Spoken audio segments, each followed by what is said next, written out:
우리에게 주신 하나님 말씀은 민수기 6장 24절에서 26절 말씀입니다. 민수기 6장 24절 말씀부터 봉독하겠습니다. 여호와는 내게 복을 주시고 너를 지키시기를 원하며 여호와는 그의 얼굴을 내게 비추사 은혜 베푸시기를 원하며 여호와는 그 얼굴을 내게로 향하여 드사 평강 주시기를 원하노라 할지니라 하라. 아멘.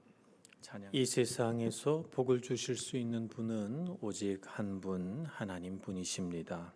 왜냐하면 하나님께서 세상의 모든 만물을 창조하시고 그분의 선한 뜻대로 이 세상 만물을 다스리시고 또 운영하시기 때문입니다. 하나님은 지으신 그 모든 만물 가운데 생명을 부여하시고 그 모든 만물들을 운영하실 만큼 지혜와 명철이 끝이 없으시고 하나님은 그 마음이 선하시며 하나님은 그 능력과 그 성품에 있어서 우리가 생각할 수 있는 그 한계를 넘어서시는 그런 분이시죠. 그래서 우리가 생각할 수 있는, 우리가 이 세상에서 복이라고 생각할 수 있는 그 모든 복은 다 주님에게서부터 나오는 것이죠. 건강의 복, 물질의 복, 관계의 복, 지식과 지혜의 복, 자녀의 복, 이 모든 복들이 다 주님에게서부터 옵니다. 그래서 주님은, 하나님은 복의 근원이시죠. 우리가 어떻게 하면 복 있는 삶을 살까? 누구에게 복을 구하며 살까? 누구에게 복을 구해야 되겠습니까? 모든 복의 근원이신 주님께 복을 구해야 되고 주님께로부터 모든 복을 받아 누릴 수 있는 것입니다. 오늘 말씀은 하나님께서 모세를 통해서 제사장인 아론과 그 아론의 뒤를 이어 제사장이 될 그의 아들들을 향하여 주신 말씀입니다. 제사장들에게 이런 말씀으로 이스라엘 백성들을 축복하라고 하면서 이 축복의 말씀을 들려준 것입니다. 그래서 오늘 이 말씀을 별칭으로 제사장의 축복이다 이렇게 부르기도 합니다. 하나님께서 제사장을 통해 우리에게 어떤 복을 주셨는지, 어떤 복을 주시려고 하시는지 그 복을 우리 함께 알아보겠습니다. 첫째는 하나님의 보호하심 아래 살아가는 복이 우리에게 있어서 첫 번째 복입니다. 24절에 보면 여호와는 내게 복을 주시고 너를 지키시기를 원하며 이렇게 말씀하십니다. 복을 주시고 지키신다고 했으니까 하나님이 우리를 보호해 주신다는 복입니다. 우리 인생의 고통 가운데 하나는 우리의 삶이 불확실하다는 것입니다. 우리 삶의 불확실성은 우리 마음속에 늘 불안을 일으키고 우리가 살아가는 삶에 있어서 우리의 발걸음이 항상 염려와 근심으로 걸어가게 합니다.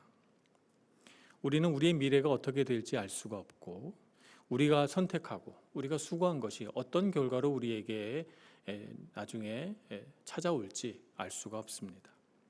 우리를 둘러싼 환경과 상황도 언제 어떻게 변할지 예측할 수가 없고 또 우리가 관계하는 사람들의 마음도 언제 어떻게 변할지 우리는 알 수가 없습니다. 이렇게 변화하는 세상 속에서 변하지 않는 것이 하나 있습니다. 그것은 바로 우리를 향하신 하나님의 마음입니다.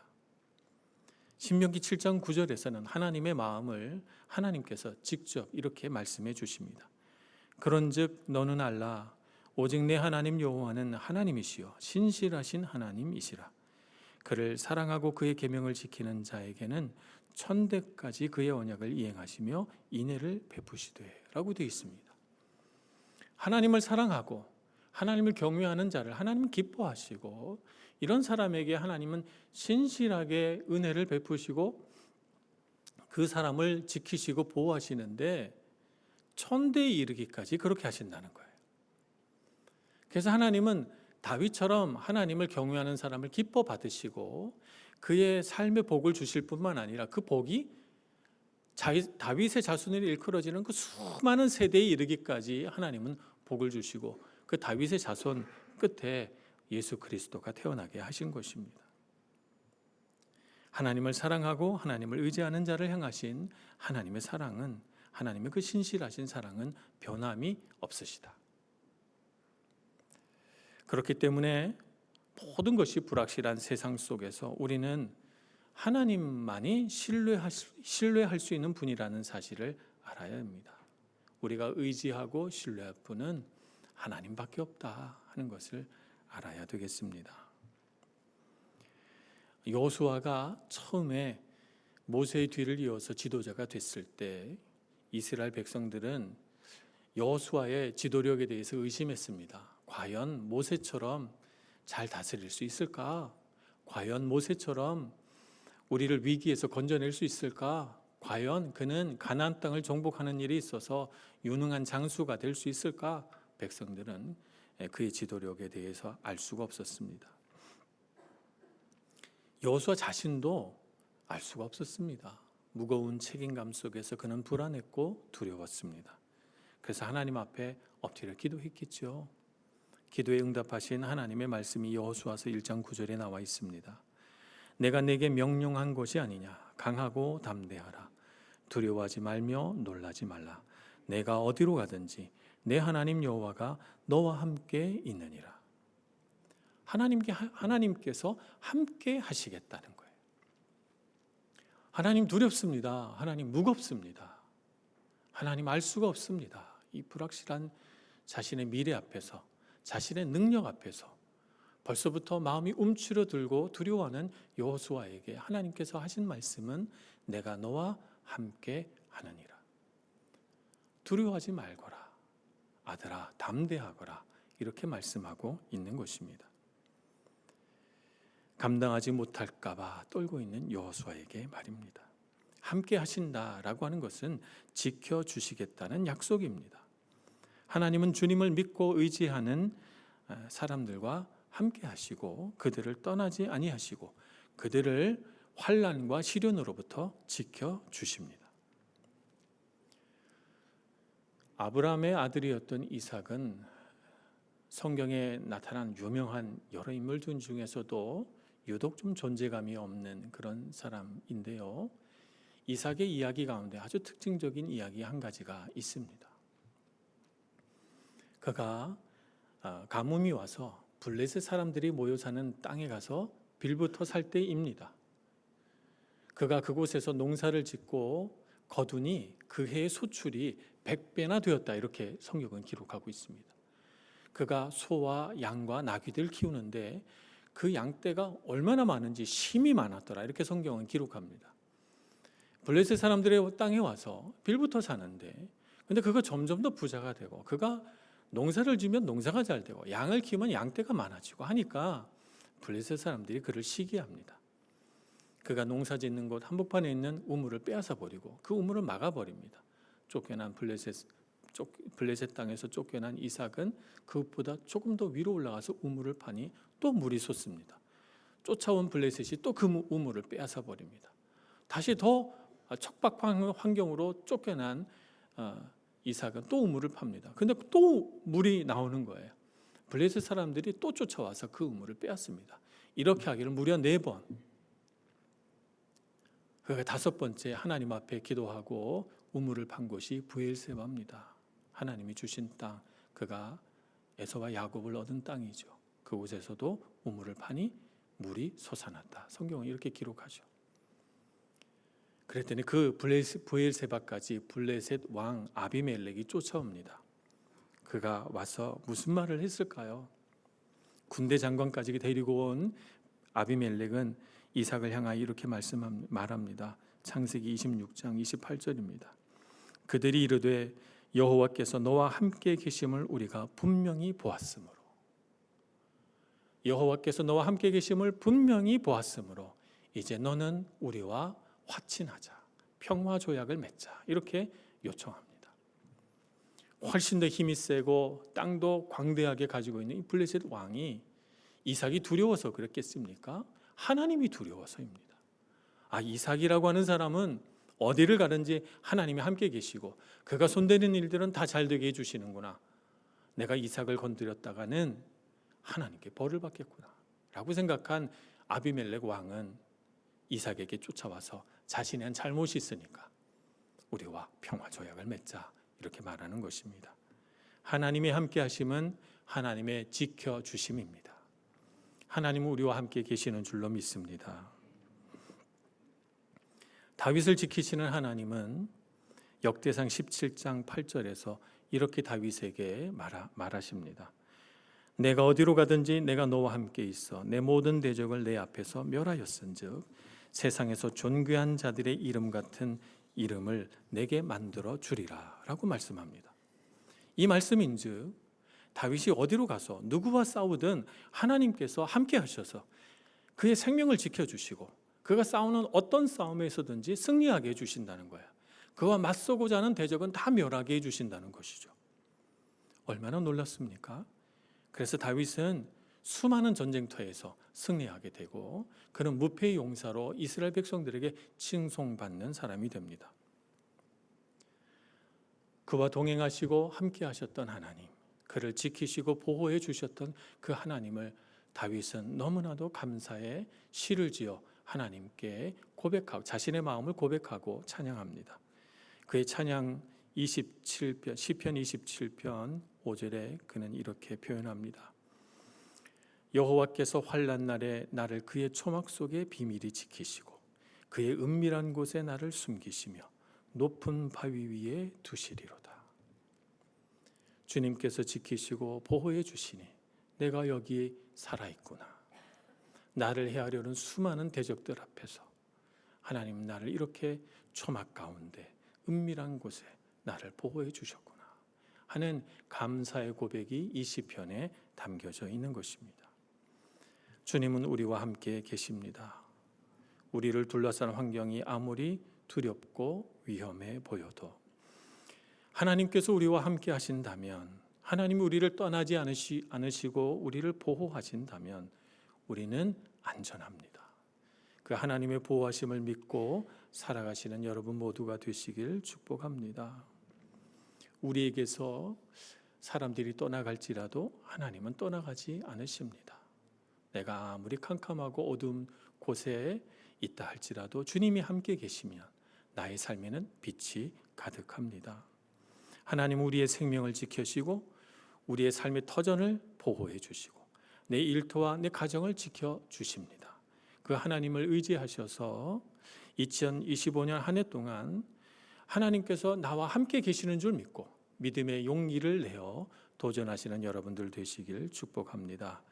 함께 하시는 하나님을 신뢰하고 그의 말씀의 기반 위에 서서 용기 있게 한 걸음씩 나아가시는 여러분들 되시길 축복합니다. 두 번째 주시는 복은 25절에 나와 있는 것처럼 하나님의 은혜 안에 거하는 복입니다. 여호와는 그의 얼굴을 내게 비추사 은혜 베푸시기를 원하며 라고 말씀합니다.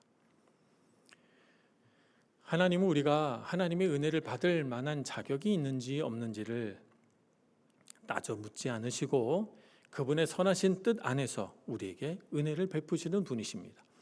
그러니까 은혜라고 하는 것은 받을 만한 자격이 돼서 받을 만한 수고를 해서 받는 것이 아니라 아무 자격이 되지 않는데 그냥 주시는 것이 하나님의 은혜입니다.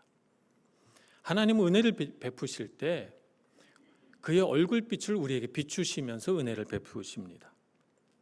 그분의 빛을 우리에게 비추신다는 것은 그분의 은혜가 빛의 형태로 우리에게 찾아온다는 것이죠.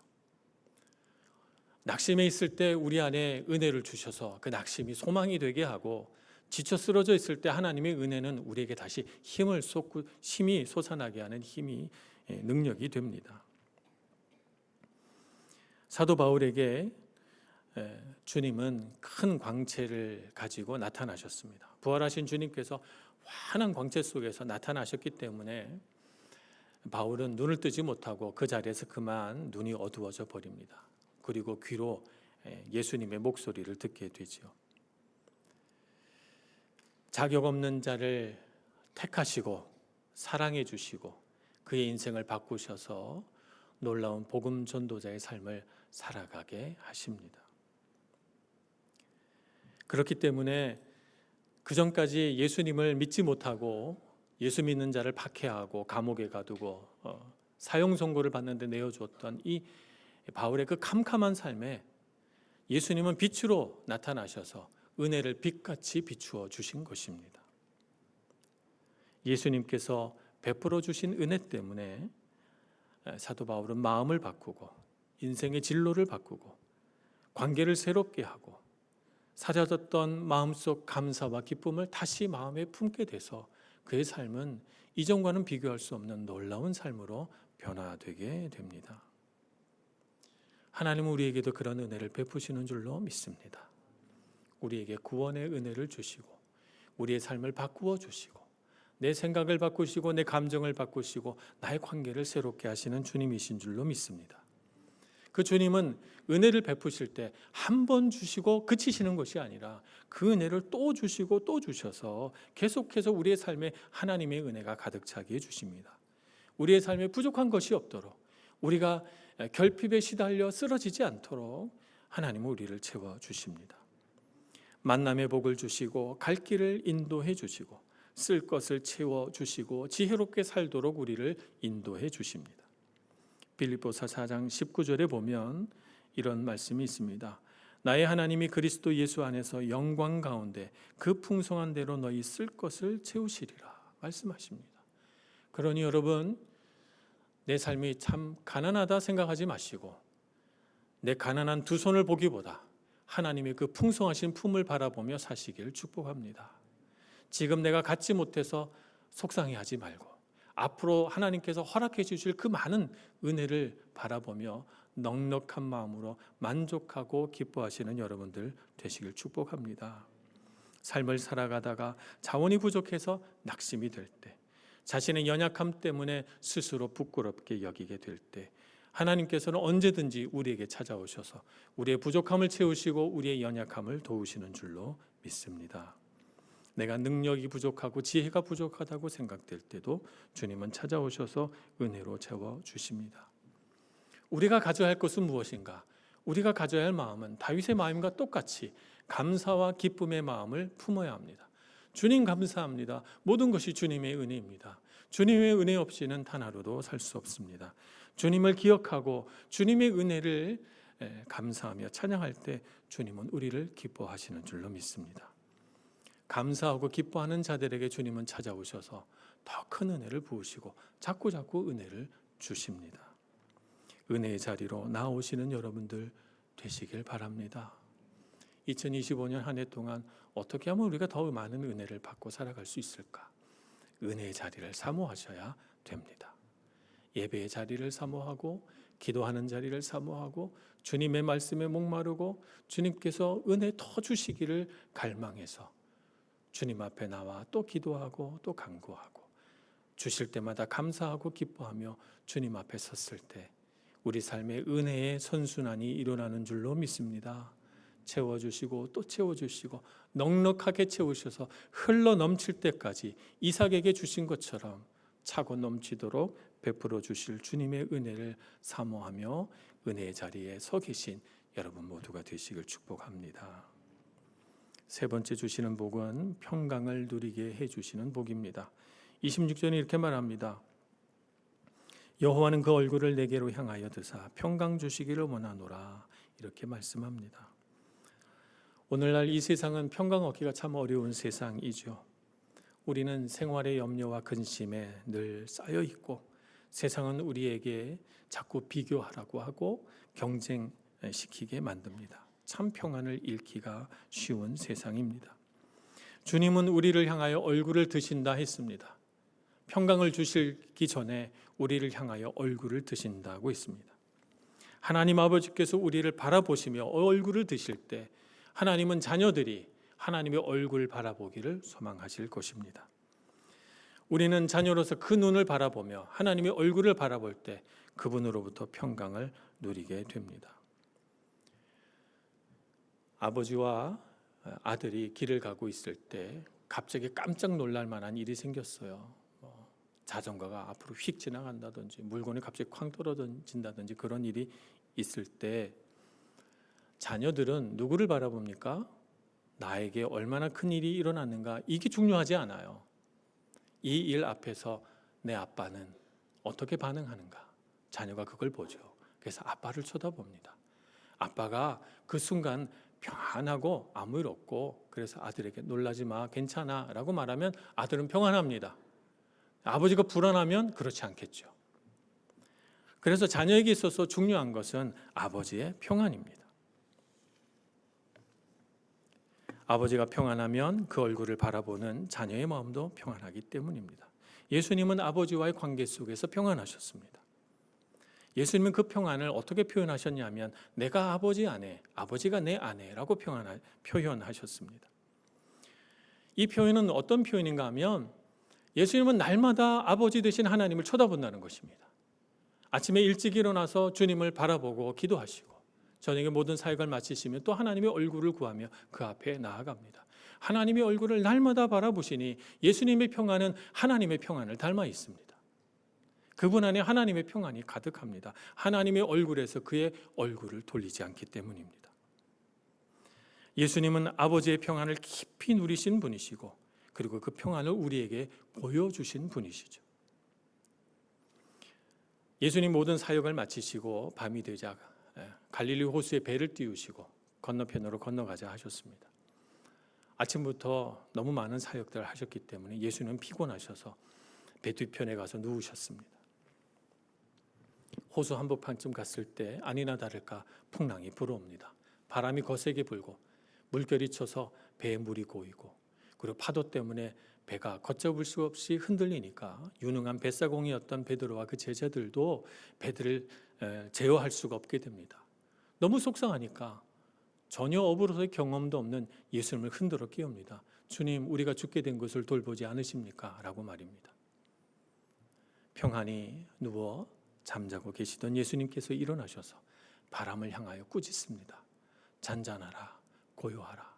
이렇게 주님이 외치시자 언제 그랬냐는 듯이 호수는 잔잔해집니다. 예수님의 그 평안을 닮은 모습으로 말입니다. 예수님 안에 그런 평안이 있습니다. 풍랑이 일어도 주님은 하나님 안에서 평안합니다. 예수님께서는 이렇게 우리가 정말 전혀 짐작할 수 없는 그 깊은 하나님 안에서의 평안을 갖고 계신 분이십니다. 그래서 예수님께서 주시는 평안은 우리에게 보여주시고 우리에게 주시고자 하는 평안은 세상이 주는 평안과 다릅니다.